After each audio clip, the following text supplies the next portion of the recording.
Miss, pinya ka ba? Pinya, asa, pinuyat pero di ginawa.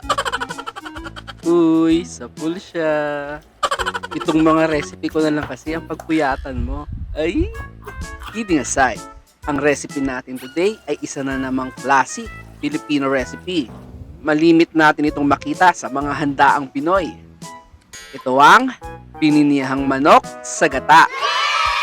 Pero bago yan, ako nga pala si Maki, ang inhinyerong mahilig magluto at oo na, mahilig din po kumain.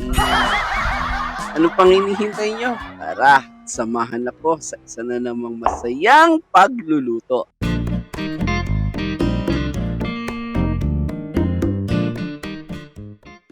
Bago tayo magsimula, i-click sa ibaba ang subscribe button and notification bell. Ang hindi mag-click ay papangit. Para sa ating main ingredient, gagamit tayo ng 1 kilong manok. Aba syempre, pininyahang manok na ang gagawin natin eh. Next, ito naman ang mga gagamitin nating sahog o gulay sa ating pininyahang manok.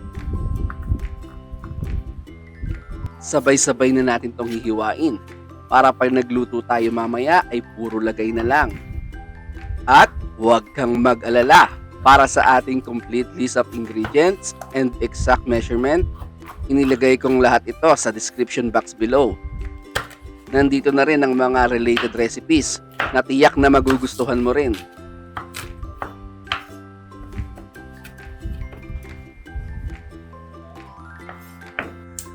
Umpisahan na nating magluto. Maglagay ng konting mantika sa isang mainit na kawali. Stir fry lang muna natin ang ating patatas at ang ating carrots for about 3 to 5 minutes. Then, itatabi lang muna natin to. Itabi ha, huwag papakin. Next, sunod naman nating stir fry ang ating bell pepper. Gaya ng potatoes and carrots, tatabi lang din muna natin ang bell pepper. At umpisahan na natin igisa ang sibuyas at bawang. Pag ready na ang sibuyas at bawang, igigisa na natin ang ating manok. At kagaya ng lagi nating ginagawa, igigisa natin ito under high heat. At syempre, ilalagay na natin ang paminta at asin. Ayan. Para siguradong magiging malasa ang ating manok. Igigisa lang natin ito hanggang sa matusta at maging golden brown ang ating manok. At this point, ilalagay na din natin ang ating pineapple juice. Ang gagamitin natin ay yung juice na nanggagaling sa pineapple chunks. Pakukuluin lang natin ang ating pineapple juice for about 3 minutes. And siya nga pala, habang nagpapakulo tayo, pinya ka ba? Kasi pinya, sasaya mo ang araw ko eh. Corny. Pagpasensyahan nyo na po, kulang sa tulog. Lutang.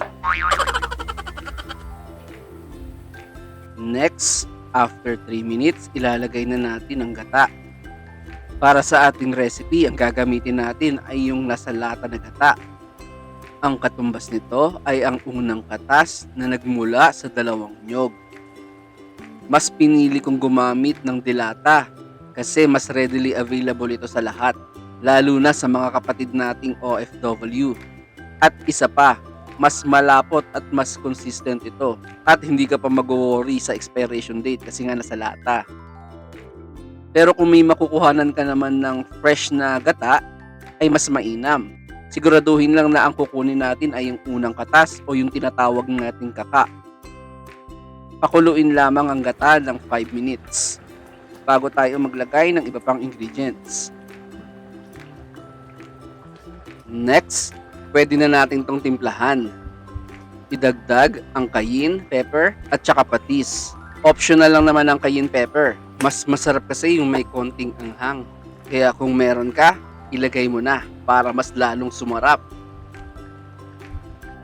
At this stage, hinaan ang apoy ng ating stove at pakukuluan natin ito ng walang takip for about 10 to 15 minutes. Alam mo ba na maraming health benefits ang pagkain ng kayin, kagaya ng pag-boost ng ating metabolism na nakakatulong para mabilis matunaw ang ating kinain. Ang resulta, marami ka ring makakain. Ganun din. Next, after natin mag-simmer, ilalagay na natin yung in-stir fry natin na patatas at carrots. Then, ilalagay na rin natin yung pineapple chunks na kasama ng pineapple juice. At pakukuluin lang natin ito for about 5 to 8 minutes. Pero siya nga pala, pinya ka ba? Kasi ikaw ang pinya kamaganda sa paningin ko eh. Ang corny ko talaga guys. Sorry po. Wala talaga sa hulog.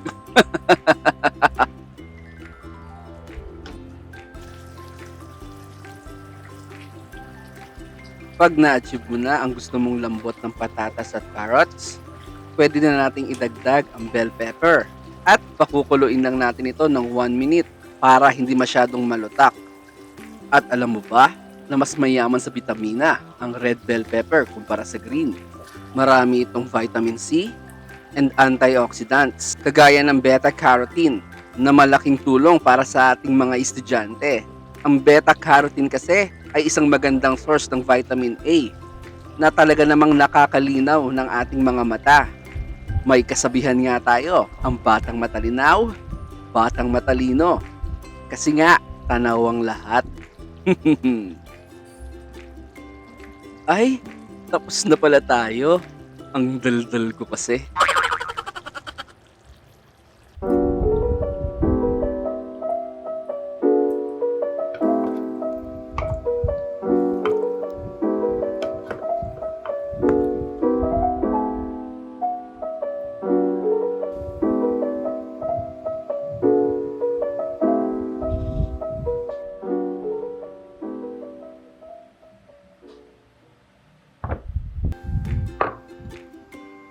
Kung nagustuhan mo ang ating recipe, mag-subscribe ka na.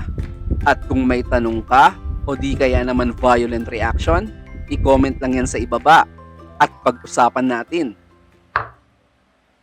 Bago nga pala tayo matapos, panoorin ang mga sunod nating video. Sigurado magugustuhan mo rin ito. At kung hindi ka pa nakasubscribe, i-click lang ang logo sa gitna. Yun lang, see ya!